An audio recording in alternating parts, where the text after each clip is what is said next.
So welcome to the fun of an August webinar.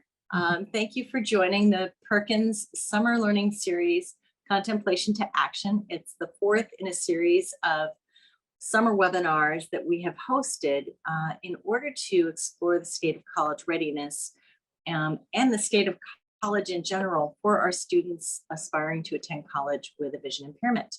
And we're going to go through our series today and really ask for your participation in this. And that is why this technical difficulty that we had will hopefully play out beautifully as we are now set. So we're going to get going, and I want to be able to go through a few housekeeping details. One is that most of you are now participating and should be able to share your video and unmute yourself.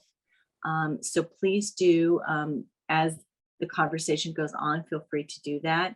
It should also allow you to share and participate in a chat with panelists.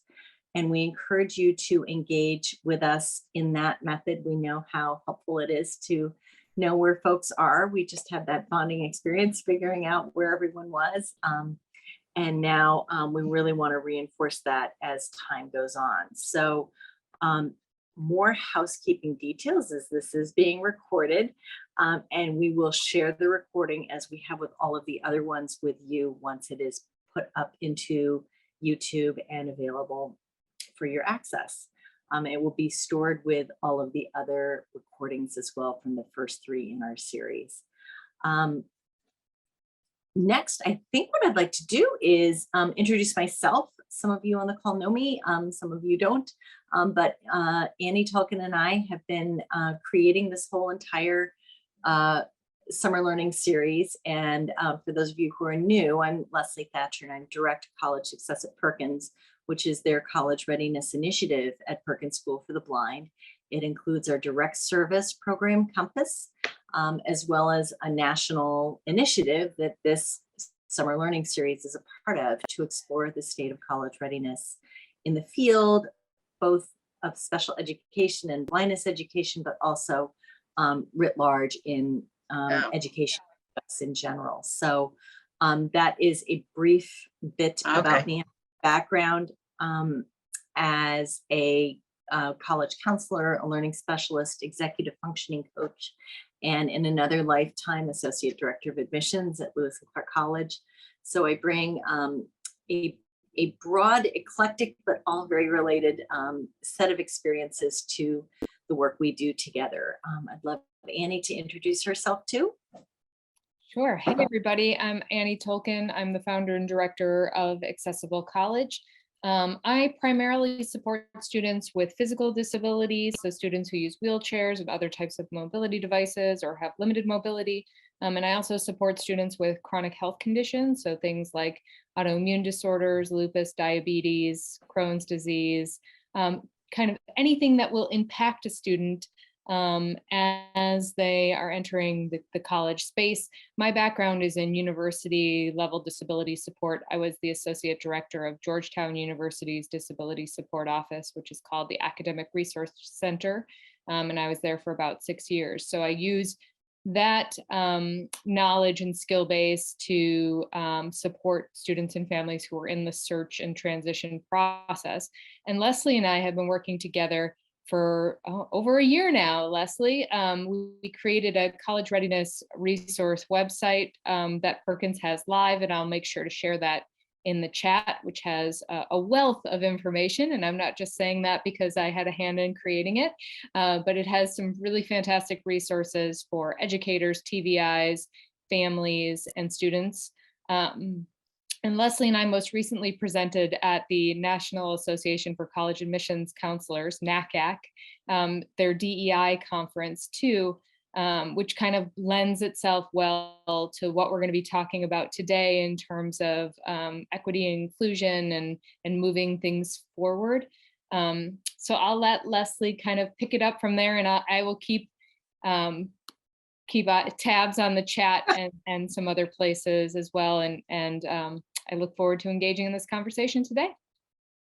Thank you so much, Annie. It's truly enlightened both of us, the work that we've been doing, and we will be exploring a little bit of what we've taken away from this collaboration a little later in this. I want to also briefly acknowledge someone a little bit behind the scenes on this particular webinar. Cynthia Darling is our Assistant Director of College Success, and she is helping us to manage the slides and a few other things behind the scenes. So without her help, we would not be able to pull this off. So we're going to move to the next slide, Cynthia. What we're going to do today is first review briefly to help jog our memories from the summer fog that might be in some of our minds from heat waves and vacations and such, and just go over a little bit of what we've learned in the first 3 webinar series. And honestly, that integrates a lot of what we've learned running our direct service programs here through College Success and Compass. So if we want to move on to the next slide, we prepared a brief summary. I sent this out to you all in our reminder email, but I wanted to reiterate it because we know that a lot of us don't have time in the summer to necessarily read or do extra work because we are either working on other projects or are busy trying to take some well-deserved time off. So we wanted to just briefly review, and I know that this particular slide has a ton of words on it, but there's a method to my madness because some folks tend to like to hear things and some folks tend to like to look at things, and so we like to create options here. This big ideas in the series was the first in our series was something called the Big Idea, State of College Readiness in 2022. We had an expert panel of individuals speaking about the different types of programs that exist now in 2022 that address the needs of a much broader range of students who aspire to attend college than did exist even 15 years ago. We had Eric Enlick speaking about neurodivergence and autistic students who are finding more receptive and well-designed programming to meet their unique needs. We spoke with Meg Greigel from Think College about the movement that she works on through Think College, which is a superb website that creates opportunities in programming at a wide range of schools throughout the country to support students with intellectual disabilities who want a college experience and the cultural capital that comes with it, and the ability to have that shared experience to participate in college, again, in programs that are designed for their unique needs. Those are often programs that don't require some of the graduation requirements that sometimes get in the way for some students. And it creates a living and learning experience for those students that really enriches the college environment they're in. I'd be remiss if I didn't mention some of the diversity cultural centers that Annie Tolkien has brought to my attention that also create a different type of welcome for students who are bringing their desire to attend college with their need to work within whatever disability that they may be needing to attend to while attending college. So the first webinar really helped us understand that college isn't what it was 20 years ago. The pandemic has made it even more confusing, and the shift in SATs, ACT requirements at some more competitive colleges, and the financial aid profile also just makes this a very complex, very rapidly changing world, and we wanted to help highlight that for folks. So there are many opportunities you may not have known about. Is the bottom line in session 1. Session 2 really began to unpack and reinforce that the skills that students need to participate in college nowadays are wildly different than perhaps a few years ago when some of us were in college. The technology revolution has truly permeated every corner of the college experience, and they need to engage independently with the Disability Service Office, among many other things, has really created a more complex set of skills that our students need to hone prior to arriving to college.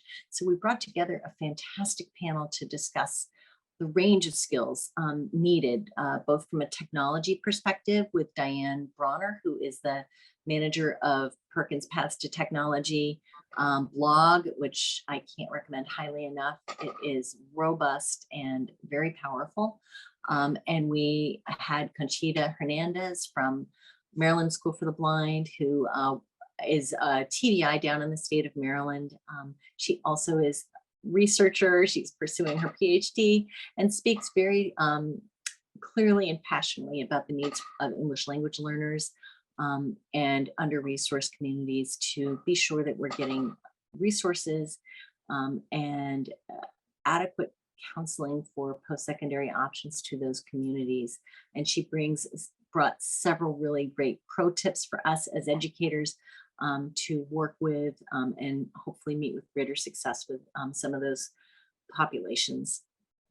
We also had, I'm going through my memory here, Janet Saka, who's a TVI on the North Shore near Boston, who helped us understand that there are some creative ways to continue to help students build the extraordinarily large amount of skills they need to meet those post-secondary education and workplace requirements, things like refining those technology skills, particularly for students perhaps with adventitious vision loss that may be needing to learn a whole new passel of skills that they had not anticipated and need more time to adjust to that.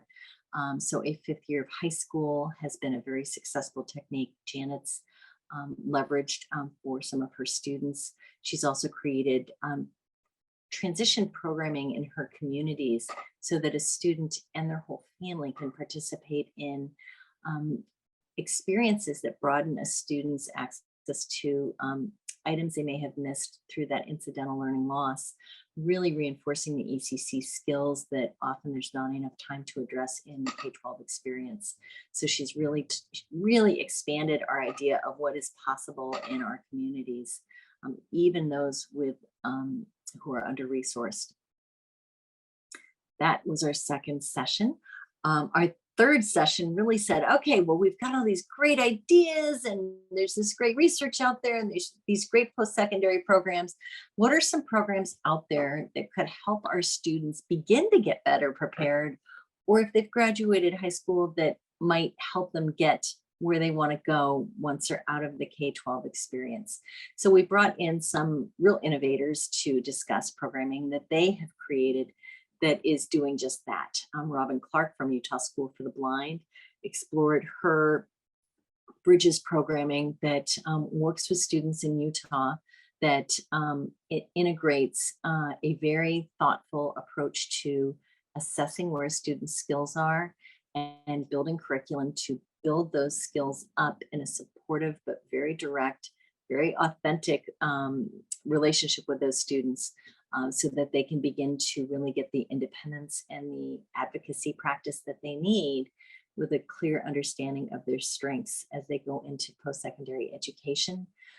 We also spoke with Eric Yarbury from World Services for the Blind, who has collaborated on one program with students in Utah and Robin's program to create a pipeline where students are prepared through the Utah School for the Blind system and then can take career training courses at World Services for the Blind in one of their programs. They have a wide range of programs, and I encourage you to go to their website to explore those in more detail. But again, they're taking current research about the wide range of opportunities that are arising with the just intersection of things we've learned from the pandemic, of the evolution of technology and the evolution of business needs out there, and are really leveraging those in career training programs that create options for individuals. Finally, we talked about College Success and Compass and our 9-month virtual program that reaches students nationally and works holistically with those students by also working with a family member and with their teacher, the visually impaired, or other educator who's a key part of their life. We're entering our 3rd cohort this year and are very pleased with the impact of the combination of a coaching modality that we'll talk about a little today, the ability to reach students across the country to build a cohort and a sense of connection with their peers, from around the country as a support mechanism and as an opportunity for them to explore who are they as young adults and what are they going to be. So Compass is another program that is integrating research into action. So that was our first 3 webinars. And if you missed them, like I said, they're recorded, and I believe we have or will soon post the link in the chat for you all. And so in doing all of that, we really realized that today we need to talk about, given all this rich information, what do we do with that? Cynthia, if we can move to the next slide, please. And because I'm an educator, I sent out to you all, knowing you may not have a chance to get to it, but I gave it a shot just in case, some reflective questions to ask you all to consider the impact of each one of these sessions on you.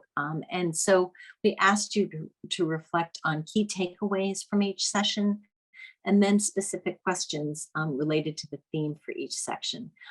So if I were running a class, this would be one of my check for understandings phase, where I'm checking to see where you all are on your journey of thinking, expanding your toolbox, and expanding your knowledge of what post-secondary options are out there and what we need to do to better prepare our students. So here are some reflections to refresh your memory or to get you thinking a little bit.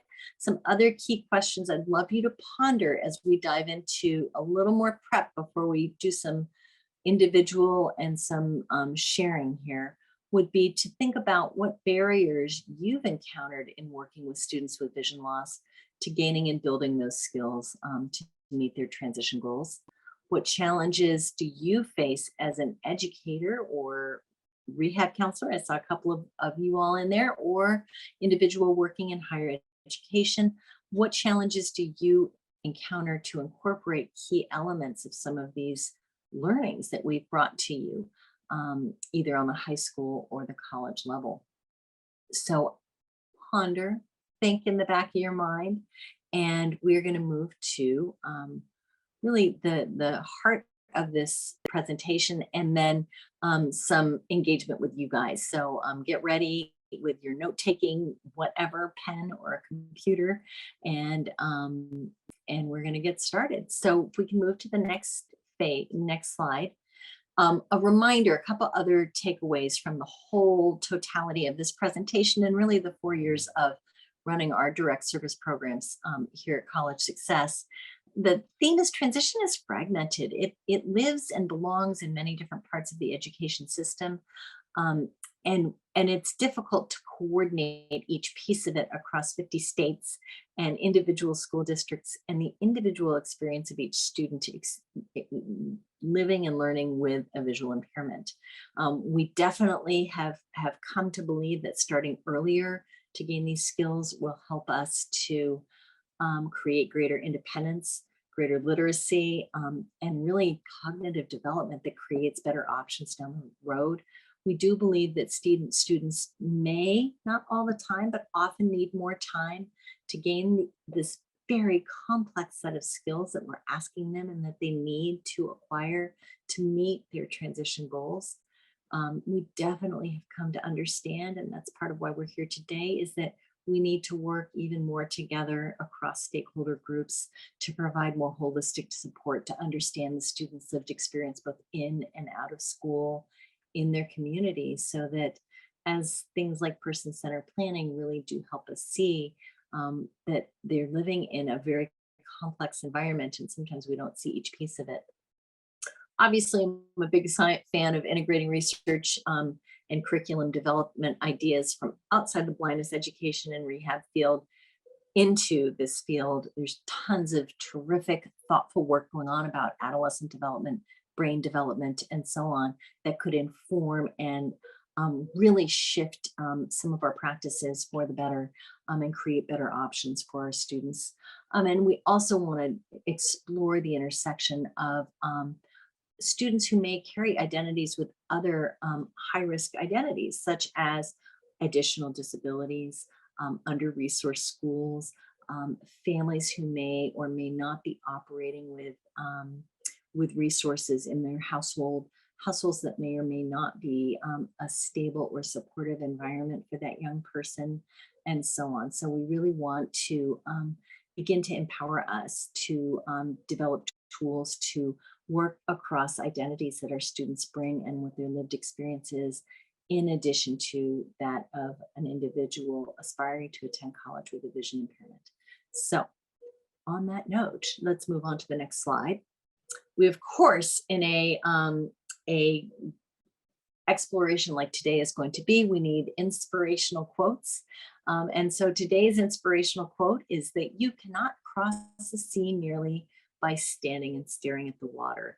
And I love this quote. It makes me think of summer, but it does make me think of the work that we are here trying to do, which is to begin to figure out, how do we move across that water? Are we going to build a boat? Are we going to learn to swim? Are we going to make a raft? What are we going to do to address some of these gaps? So we're going to move on to what comes next in today's presentation.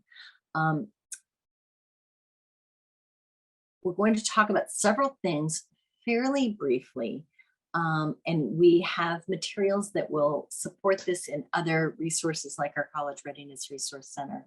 But I do want to introduce you to some ideas that are really underpinning a lot of the thinking that we do as we think about our young people transitioning to higher education or work, and as they aspire to live the best life they can. So we're going to introduce you to the Transtheoretical theory of change, the coaching method, the intersectionality of some of those identities that we talked about earlier.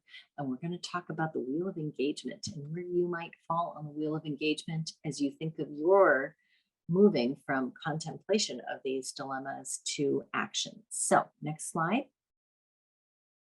So what is contemplation to activation? That's what we need to really begin to think about. And you wouldn't be here if you weren't interested in perhaps making this movement from thinking about this problem to doing something about it. A couple of the names that I see here, I know are actually doing things about it, but we really want to have us all here in whatever ability and capacity we have to make change. We're here to support you in thinking about that. So the first thing we're going to talk about is the Transtheoretical theory of change, which is where we got, this is the next slide, this idea of moving from contemplation to action. The Transtheoretical theory of change is a theory that underpins a lot of different public health related programming, things like dieting, smoking cessation, exercise, things like that. It looks at sort of the human condition not as if someone tells me I should go do something, I'm of course going to go do it, because I think we all know we may not go suddenly start an exercise program if we're overweight, or we may not change the way we eat in order to create healthier outcomes, and so on. And so the Transtheoretical theory of change helps us understand how to approach an individual based on where they are on this continuum of readiness to change. Very briefly, it begins with pre-contemplation. That indicates that that individual is not ready to change at all and really does not see that there's a problem anywhere. We would not be forcing people to act when they're in pre-contemplation. That will not go well and will likely yield perhaps someone to dig in their heels more than where they might already be. So we might gently just build relationship for an individual in pre-contemplation. Contemplation is, well, there might be something wrong, but I'm not really all that interested in acting on it. But yeah, I wouldn't disagree with you. There's something going on. I don't know how to study for tests. I really hate exercising, and so on. So we might be able to, for someone in contemplation, have ideas presented to them gently and thoughtfully, and let them consider if they might embrace that. Thus, we were in contemplation prior to this slide. And I'm considering that you all might be ready to move to activation, which is the next stage in the transtheoretical theory of change. That is preparation. Yeah, sure. Show me the strategy you have. I'll look at it. I'll go on a walk with you. Why not? I really like those kale salads. They're actually really good when they have candied walnuts on them and so on.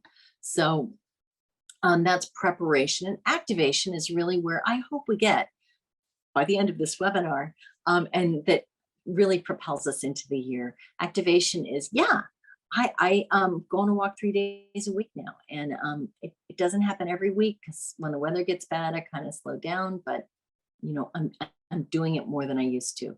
That's activation. And then maintenance is obviously, it's a sustaining pattern of habit that is more difficult to break. So people often cycle through this a couple of times as they change behaviors and habits. But in the short, sweet summary here, that is a very brief summary of the transtheoretical theory of change. On to the next slide. So how do you implement and work with an individual by utilizing the transtheoretical theory of change?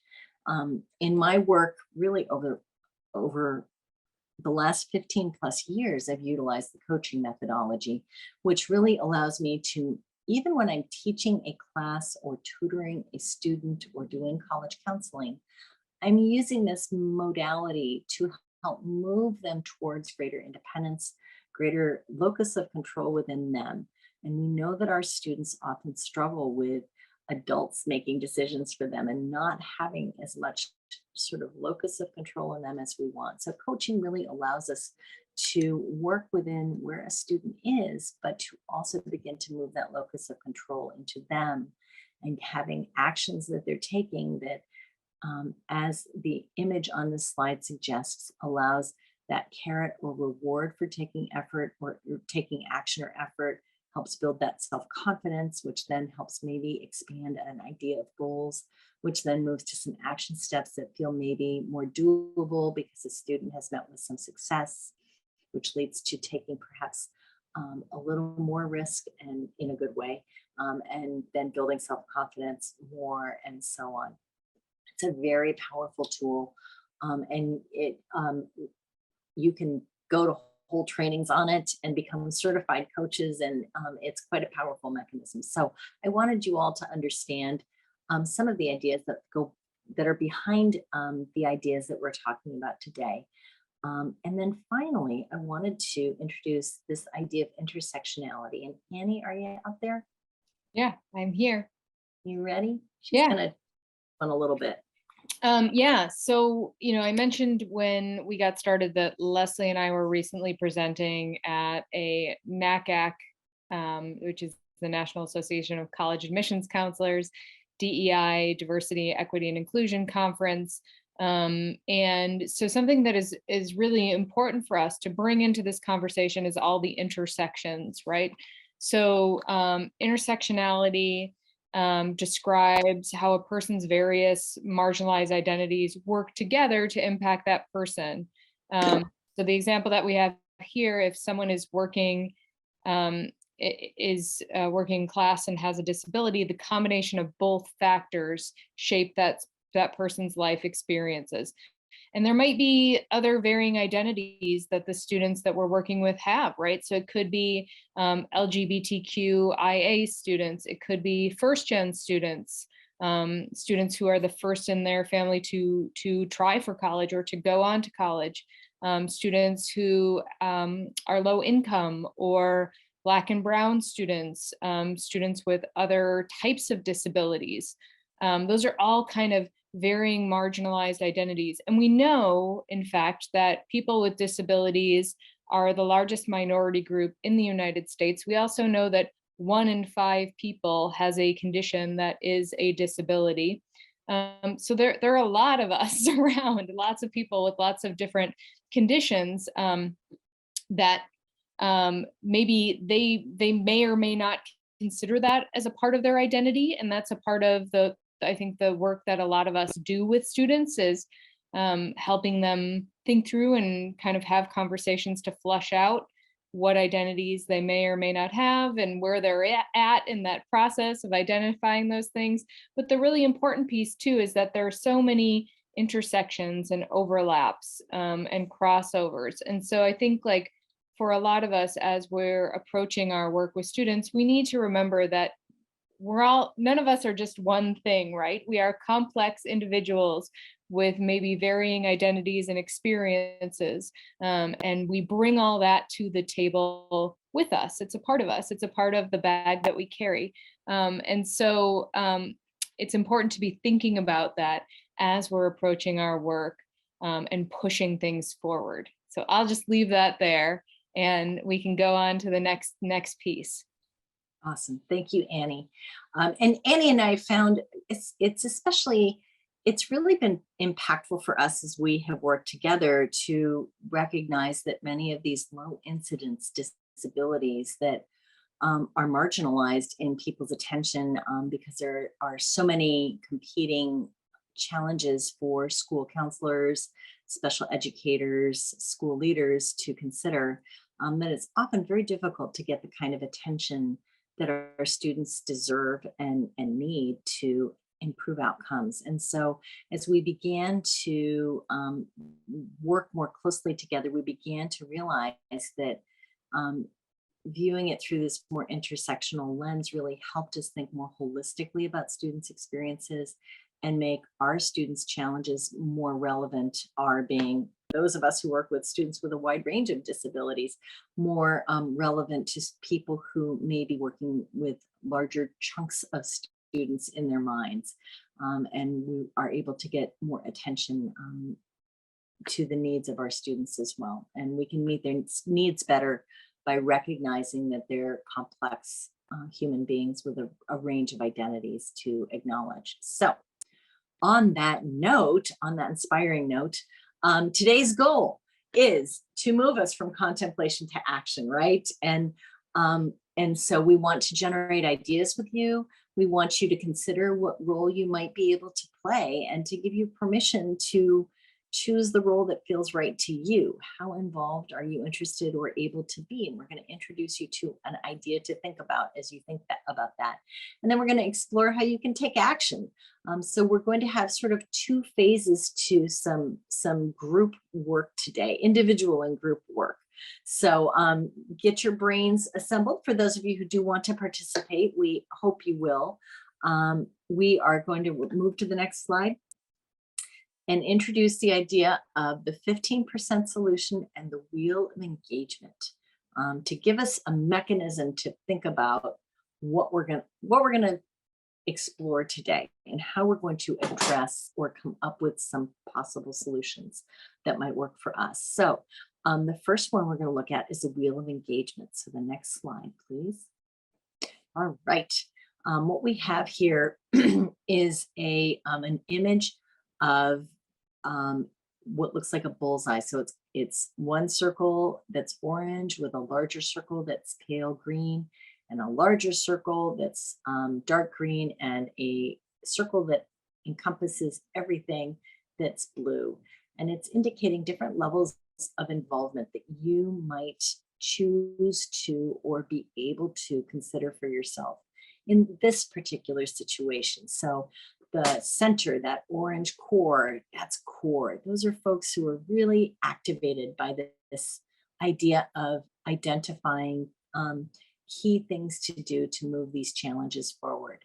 You may either be very activated, you may be in a position that has some ability to be a decision maker and so on, or you have some time that you had not anticipated. Those are the core people. Folks who want to be involved may want to be consulted or asked about their feedback on a particular question or idea, but don't have time to meet regularly and contribute sort of that cognitive energy to a core task. Those who identify as, I could probably be supportive. They'd love a little bit of opportunity to provide support or input, maybe showing up at an event or taking a survey to give feedback briefly, but not that core commitment. And then interested, that could be all of us in just, I love a newsletter. I love an update. Keep me updated when you post new things to the College Readiness Resource Center and so on. So that's some of the range of possibilities that you could consider for your own level of possible action to move things forward. So with that concept in your mind, I want you to now consider where you might be. We can move to the next slide. And I made a slide with the words core, involved, supported, and interested for you to just ponder where you might be. And no one's asking you to write this down or commit to anything, but just to give you some time and space to think, I'm ready for X. That's fine. Because the next thing we're going to do is begin to frame what we're going to ask you to spend some time thinking quietly about and then discussing. And we're going to move to the next slide. We're going to ask you for your 15% insights. So these are, if you think about all your time in a given week, your 40 to 50 hours a week that you're putting in for work, or as a parent or a partner or a team member or whatever your roles are in your life, there's probably wiggle room in your effectiveness and efficiency of 10 to 15%. And so there's a theory out there called the 15% solution. And that's what we're going to use today to frame our thinking about this, that there's usually a little bit of time and wiggle room in your available time, in this case, for most of you in your day job, and that if you look at that 10 to 15%, what could be an area you could twist a little, jiggle a little bit, and see if you could get a different outcome by looking at that 15%. So each 15% solution will add to your understanding of what is possible if you try something new. And it helps you begin to identify what your real purpose is, what your boundaries are, and trying to achieve what you're trying to achieve. And hopefully, as each one of us identifies that little bit of a 15% solution, we might be able to all together create a much bigger impact as we keep seeking to try and do things to the best of our ability. So that is the 15% solution or insights that we are going to be working on today. So if we can move to the next slide. All right. So here is our first quiet activity, and then we're going to discuss. So we want to give everyone on the call today 3 minutes to reflect, discuss, and identify 1 to 2 15% solutions that you can think of in your own operations, right? What could those be? And if you're comfortable sharing them in the chat, that would be great. If you're named Leslie Thatcher in the chat, if you could change your name to whoever you really are, so we can respond to you appropriately, that would be awesome. And Annie can help you do that if necessary. And we're going to spend about 3 minutes. You can jot it down. You can just think about it in your mind, whatever you want. But we're just going to have some quiet time. And I'm going to actually pause the recording while we're doing that so that we don't have 3 minutes of downtime. So ready, set. And if there's questions, toss them right in the chat and we can answer them. Or raise your hand and we can answer them. So I'm going to pause the recording. All right, welcome back. You've had a couple of minutes to sit and reflect on what your 15% solution might be to this, this dilemma of and challenge of addressing ways to better prepare our students with vision loss to gain the skills necessary to be successful in their post-secondary educational and work goals. Many of the skills are similar, if not identical, to help supporting our students to meet their goals in either area. And so Alessandra, you had your hand raised. Do you want to contribute? Yes, I am a teacher at the Ohio State School for the Blind. Oh, marvelous. Hi. Hi, in Columbus, Ohio, and we've had success with pairing alumni at our school that are successful in their careers or successful at OSU with an adult mentor. And they've actually started having the alumni come in and speak with students every quarter, and there's been a lot of success with that. We know that research shows us that mentoring is a really powerful model, especially for students who have a disability, so they can begin to envision the different ways they could approach their life after high school, right? And so I love hearing that. So that's worked effectively at a school for the blind. I'm wondering if there are other folks who have other observations. Ooh, Shelley, let's see. You're a new TVI. I'm reading a chat comment. She has a senior and a freshman in high school, and school started today. Congratulations, Shelley. I hope that that it went well today. I can't believe you're here. And so you need to always be there for family. Since one is a senior, you need to always be there for family. Both want to go to college. And their siblings. Okay, so do you have a sense of a 15% solution, just starting fresh out, that might help you?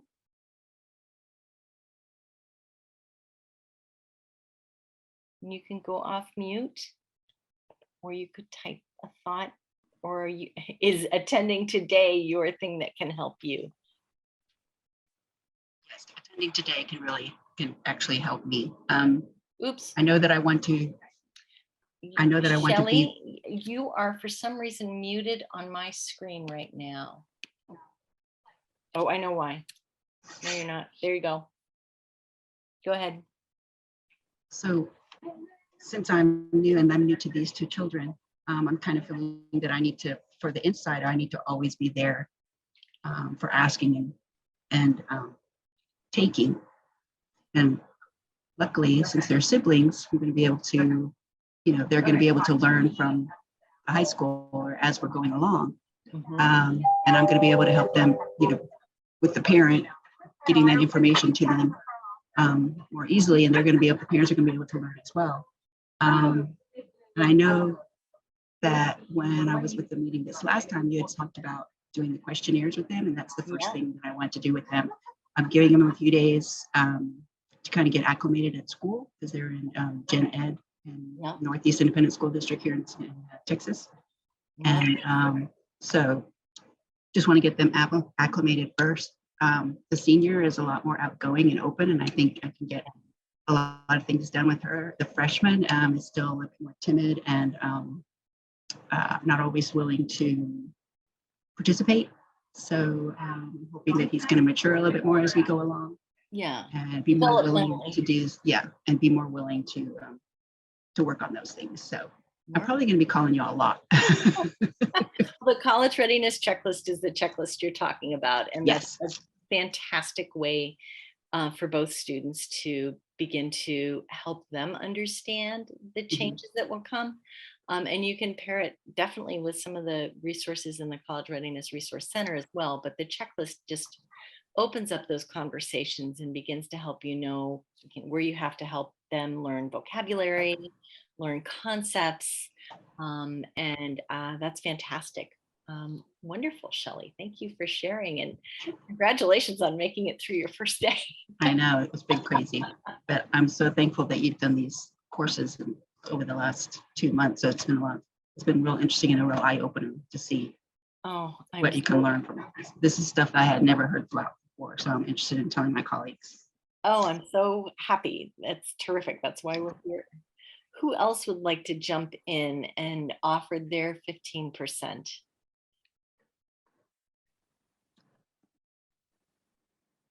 Raise your hand or come off mute.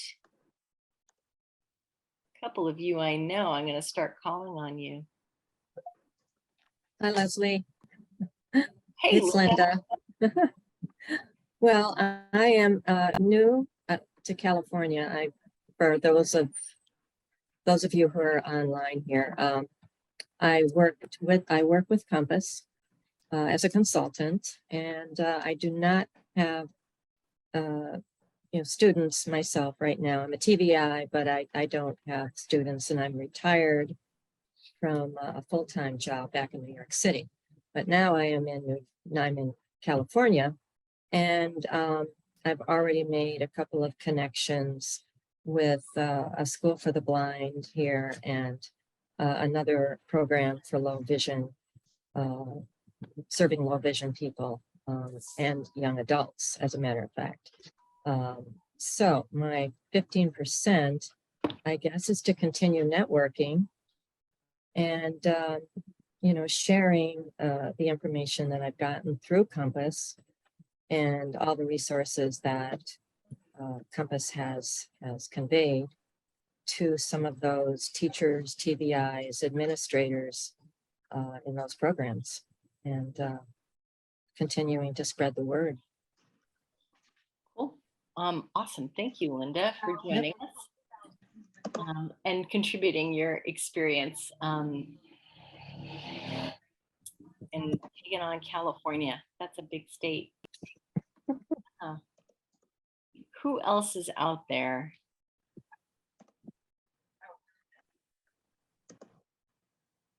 No raised hands? All right. Well, so given the quietness of this group, what we'd like to do is move on to this next slide, if we can.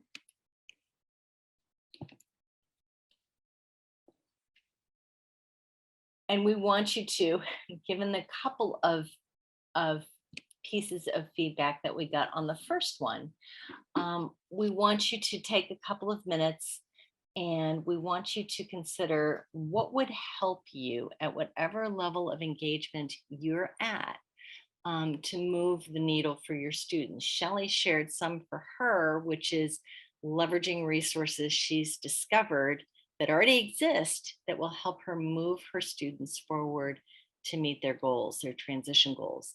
Linda has shared that she will leverage those resources available as well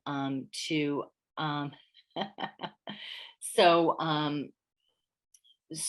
that she can direct them to existing resources that are written to the needs of their students. But for you, if you're in an urban district, a rural district, if you're in a role as a VR person, which I just got a note from someone in here who has that role, who has actively been sharing the type of information we've been creating and the ideas we've been talking about with children's workers so that the preparation starts earlier. That was one of our big takeaways that we shared with you all, was that that the need to start earlier in thinking about these skills, building independence in access technology, and then bringing them forward is really a powerful way to build possibilities for students as time goes on and get them more independent prior to graduating from high school. It's a great approach. So I want you to, we're going to do another, we'll do a minute and let's see if that will give some folks some time to think through one specific. If you think of the next 9 months, you think of the school you're starting, and you think of what is one thing that I could do, one of these 15% ideas to shift to action. And it could include, I want to join this core group to talk about actions. We're very much looking to create some kind of core group as an outcome from this conversation to from across stakeholder groups, VR folks, teachers of the visually impaired, state special educators. The need is very high to be talking across these different parties and to be coming up with solutions that cross those different bureaucracies to help serve students. So I'm going to give you a minute. I want you to think, and then maybe we can get some new ideas from some new folks. So I'll set my timer. Pause my recording. Okay. So welcome back. You've had about a minute to sit and think about specific things you could do. And I want to throw out some ideas such as what are things that we could do to provide usable, actionable steps for you? As anyone who's out there in the field, we know is flat out working from the front car seat of their car, writing on the train or the bus on their way to work. And so we're mindful of some of the challenges that you all are up against. So maybe the first thing we need to unpack is, what are some of the challenges that that you're encountering, so we can help you come up with action? Who's out there? Man, I see your hand raised. Hello. Hello. So for me, I think one of the biggest struggles has been a lack of commonality in our language and really identifying what college readiness is and what are the skills. I've been to every webinar, everything I can attend, but I'm alone in the state of Massachusetts. And, really, this morning, speaking with my supervisor, I asked if we could start to develop a professional development for all children's workers and all VR workers to really start building this comprehensive scope and sequence of what it should look like. I love that, man. And I just discovered, remind me to send, and if I can figure out how, I'll attach it to my follow-up email to all of you. There's a fantastic resource from the National Association of College Admissions Counselors, the one that Annie was referring to. They have an entire curriculum of college planning stuff. How creating a college going mindset is one of the big things that they've learned we have to start earlier. And that applies to our kids with vision impairment. It applies to any kid in school, helping them think, I can go to college and I need these skills to do it. And it's a marvelous curriculum written both for educators and for parents. So it's materials to be used in a classroom and materials to be used working with families, specifically helping educate them about financial aid and a million other things. And so I will send that out. I love that idea. Absolutely. I and then multiply that by 50. But there's shared language in there too. They introduce concepts and it's reinforced throughout. I think this particular curriculum starts in grade 6, man. And so it's awesome stuff. And it really, it takes all the thinking and the however many years of experience NACAC has, which is more than I have, and I have a lot. They're deep thinkers about this stuff and they have powerful language. So thank you for that. Marciella, I would love to have my students create a digital notebook to help with self-determination, such as writing down their accommodations, one way they can be independent and asking a teacher for help. Maricela, sorry. That is a fantastic idea. And Cynthia is one of my colleagues on this call. She's an executive functioning coach and an English teacher in her prior life. And she and I have talked a little bit about the idea of journaling, which is a very powerful tool to get students to recognize their own thinking. It also could help reinforce some of those writing skills, brailing skills, technology, typing skills, and so on, and increase their self-awareness, depending on how much time access you have to the student. Or how well collaborative you are with a paraprofessional, that could be a really powerful tool. And you also want graduated students to talk to current students, a great model. We also have 2 teachers with visual impairments who are classroom teachers. And I would like to involve them more in my talk to talk with my students. That's awesome. I also know APH is doing a college talk series that you might look into, especially for you teachers out there who may be in districts that don't often encounter a student with a vision impairment. They're talking about college with current college students, just a chat type of thing. And that may serve, fill in that gap for some of you teachers who may not have access to, wow, to teachers with visual impairments and graduates who Maricela has access to. Nice. Other ideas? Dan, your hand's still up. I'm ready to call on you again. Shelly, Sarah, Corrine, Alessandra. Are there individuals who are working, my cat has decided to join me, who are working as itinerant teachers? I'm guessing you are, Shelly. I wanted to go ahead. Go ahead. No, go ahead. I just wanted to piggyback on something that Shelley said, which is really important about engaging parents and really, again, starting way back in early intervention and preschool with engaging parents and allowing their students, encouraging their kids to be independent, to try new things, not to be afraid to let them fall down.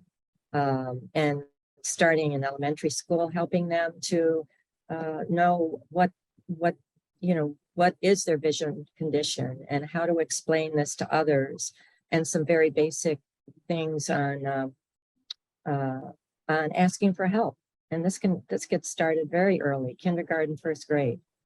And if parents can be encouraged to do this all along, and then of course, parents learn from parents, as you all know, and hooking parents up with other parents, if at all possible.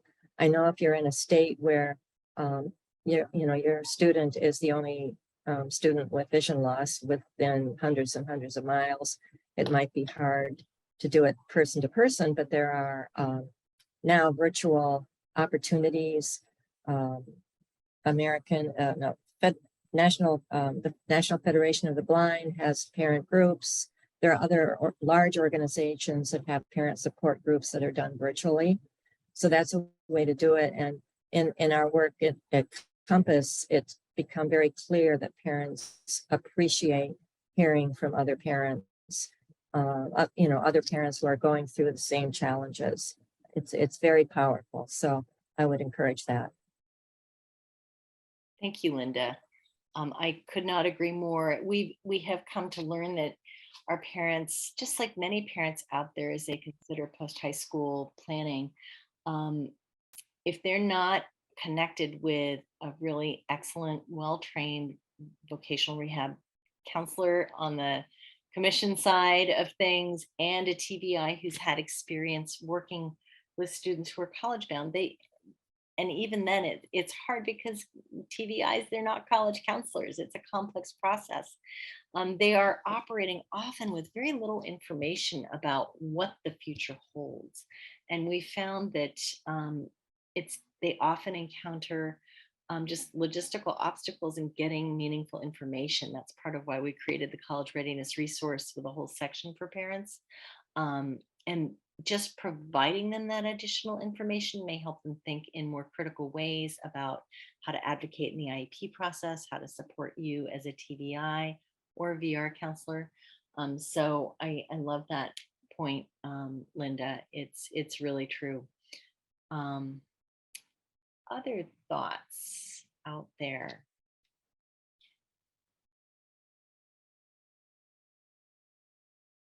Well, so what we're going to do is move on to our next slide. And I'm going to explain a little bit about what will happen after this webinar, understanding that it's summer and that some of you may be watching this later. We have identified about every other month a series of core meetings for those who decide that they might really want to dig in and start talking about this across stakeholder groups. And so we've identified some dates, and in our follow-up email to this, we will send you information about these dates and also information about different approaches we might be able to take for some of the other levels of involvement that you might want to be in. And it's obviously not obligatory that you do any of it, but it will likely be in a Google form so we can understand and get your feedback about the needs from your particular perspective. We have individuals registered from a wide range of disability service offices, a whole lot of TVIs, several O&Ms, a number of educational consultants, and other positions that really have different needs and work with students with from different perspectives. And so so we want to be sure we get you opportunities to indicate your interest and to create opportunities to gain a little bit more momentum and support. So that information will be coming out along with that curriculum I just talked about to Mayanne. So we will send that out to you all, Shelley and Mayanne. I hope you're loving this and saying yay to that idea of you're going to get some information coming out. But we really want to continue this conversation and create materials and resources that are meaningful to the wide range of individuals who touch our students' lives and create opportunities for them. So I'm going to pause there and see if Annie has any comments she wants to make. I'm in the midst of a very severe thunderstorm, so Oh my goodness. can't hear me. It's summer. Okay, Yeah. well, we'll keep you as unconnected to technology as possible. Stay safe and go to the basement if you need to. Thank you. So I think we may just be ready to wrap this up. So what we will do is wrap up with a thank you to those of you who came today.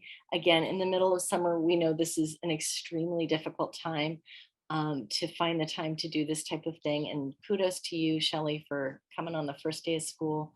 We are here to support you and want to hear what you need. We want to be able to create it. So with that, I will say we will pause the recording and stop it and say thank you for joining us. We'll be in touch very, very soon.